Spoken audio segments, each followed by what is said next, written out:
Ada seorang petani kebun bernama Toba. Setiap hari, Toba bekerja dengan giat di ladangnya, menanam, mengurusi ladang, serta memanen. Di sela-sela atau di akhir kegiatan berladang, Toba tak jarang pergi ke sungai. Di sungai, ia mencari ikan untuk dibawa pulang dan dijadikan santapan, maupun dijual lagi jika ia berhasil mendapat beberapa ikan. Tapi di suatu hari yang biasa-biasa saja, Toba nampak kebingungan. Setelah meladang seharian, perutnya lapar. Ia pergi ke sungai seperti biasa untuk memancing ikan. Tapi anehnya, di hari itu, tak satu pun ikan yang berhasil dia dapatkan. Sambil menunggu keajaiban, ia berangan. Seandainya ia memiliki istri, pastilah ia tak perlu susah payah menunggu tangkapan ikan seperti ini. Toba membayangkan betapa senangnya jika ada seorang istri di rumahnya yang menyambut ia pulang berladang dan menyiapkan hidangan untuk dinikmati bersama.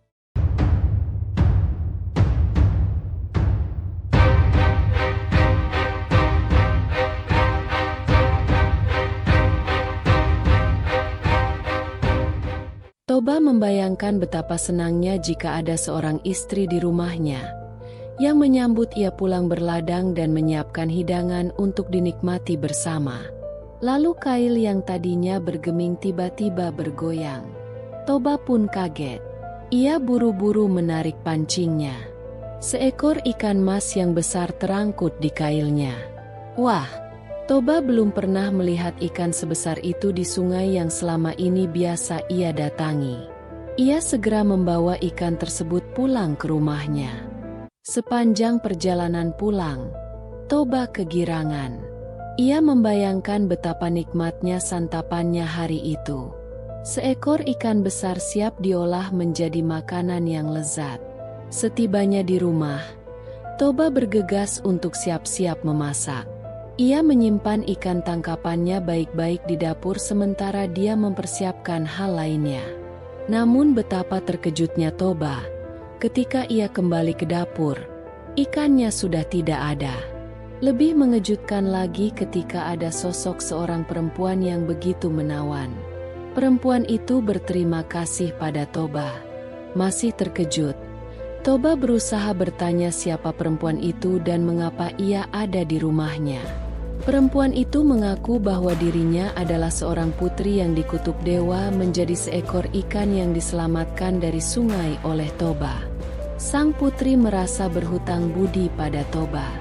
Sebagai wujud rasa terima kasihnya, sang putri bersedia menjadi istri Toba. Namun ada satu syarat bagi Toba sebelum menjadikannya istri, yaitu merahasiakan asal-usul sang putri dari seekor ikan. Toba tidak keberatan. Lantas keduanya pun menjadi sepasang suami istri. Sebagai wujud rasa terima kasihnya, sang putri bersedia menjadi istri Toba. Namun ada satu syarat bagi Toba sebelum menjadikannya istri, yaitu merahasiakan asal-usul sang putri dari seekor ikan. Toba tidak keberatan. Lantas keduanya pun menjadi sepasang suami istri. Sebagai wujud rasa terima kasihnya, sang putri bersedia menjadi istri Toba. Waktu berjalan dan sepasang suami istri ini akhirnya dikaruniai seorang anak laki-laki. Anak itu diberi nama Samosir. Samosir menjadi kebanggaan sang ayah terutama sang ibu yang sangat mencintainya. Namun berbeda dengan sang ayah yang amat rajin dan giat bekerja, Samosir tumbuh menjadi anak pembangkang. Tak jarang kedua orang tuanya dibuat pusing karena tingkah lakunya. Bukan cuma itu, konon nafsu makannya pun juga luar biasa besar. Bahkan sang ayah harus semakin giat berladang demi mencukupi kebutuhan makan anaknya yang luar biasa besar. Sayangnya, Samosir enggan membantu atau bahkan sekadar menemani ayahnya berladang. Saking besarnya cinta Toba pada anaknya, ia sama sekali tak pernah mengeluh. Toba tetaplah seorang pekerja keras yang giat dan rajin.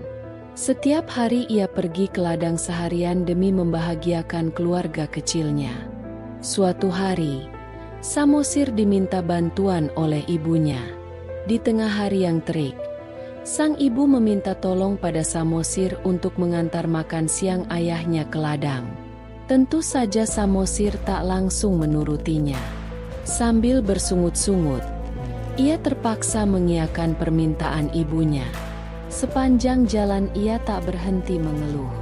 Sambil bermalas-malasan dan berlama-lama di jalan, Samosir merasa kelaparan. Ia membayangkan terus masakan ibunya yang nikmat, apalagi makanan yang ada di tangannya itu. Dari aromanya saja ia sudah bisa membayangkan kenikmatannya. Bukannya lekas-lekas diantar ke ayahnya, Samosir malah bolak-balik mengintip bekal makan siang ayahnya. Sampai akhirnya ia tergoda untuk memakannya. Pikirnya, sedikit saja ia makan pasti ayahnya tidak tahu. Tapi rupanya mencicipinya satu kali tidaklah cukup. Dengan tetap berlambat-lambat, ia kelaparan lagi di perjalanan. Samosir kembali memakan sebagian bekal makan siang sang ayah. Kejadian ini pun terjadi berkali-kali hingga ia tiba di ladang bertemu ayahnya. Toba lekas-lekas berhenti dari kegiatannya di ladang. Buru-buru ia menghampiri anaknya yang membawa makan siang. Namun betapa terkejutnya Toba ketika membuka bungkusan makan siangnya. Bungkusan itu kosong dan tak nampak sesuap pun nasi untuk ia makan. Rasa lapar di tengah siang yang terik ditambah lelah setelah berladang dari pagi membuat Toba marah.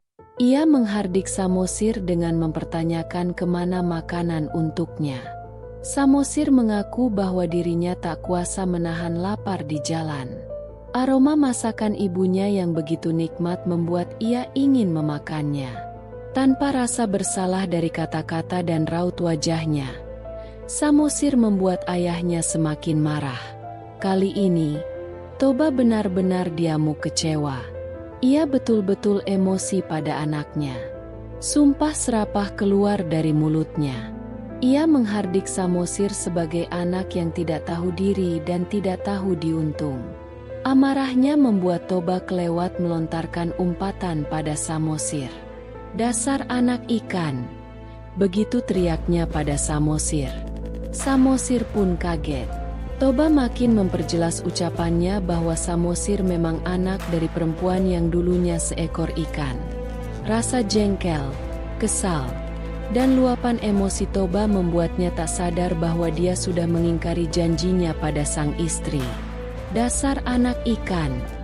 Begitu teriaknya pada Samosir. Mendapati kenyataan seperti itu dari ayahnya, Samosir buru-buru pulang. Diiringi tangis dan kesedihan, ia cepat-cepat lari menuju rumahnya. Setibanya di rumah, ibunya pun kaget mendapati anaknya menangis. Samosir langsung memeluk sang ibu dan mengadukan perkataan ayahnya. Betapa kaget dan sedihnya sang ibu melihat perasaan anaknya terluka oleh perkataan ayahnya sendiri. Ditambah perkataan Toba pada sang anak juga melukai hatinya sebagai istri. Toba telah mengingkari janjinya sebelum menjadikannya istri, yakni mengungkap asal-usulnya dari seekor ikan. Dalam rasa marah, sedih, dan kecewa, ia pergi bersama sang anak dari rumah. Toba telah mengingkari janjinya sebelum menjadikannya istri, yakni mengungkap asal-usulnya dari seekor ikan. Toba yang menyadari ucapannya bergegas pulang dari ladang menuju rumahnya. Namun ia terlambat. Sang istri dan anaknya sudah tidak ada di rumah. Saat itu, langit pun diliputi awan gelap. Gemuruh terdengar dari seluruh penjuru. Seakan alam ikut marah karena Toba mengingkari janjinya. Ia berlari tanpa arah. Kesana sini ia berusaha mencari istri dan anaknya. Toba tak berhasil mendapati istri dan anaknya. Keduanya menghilang tanpa jejak. Sementara itu, sang putri yang pergi bersama Samosir, sang anak, sudah mengetahui akan terjadi bencana besar seketika itu juga. Dari langkah-langkah kakinya di tanah yang dipijak, perlahan-lahan keluar air terus-menerus.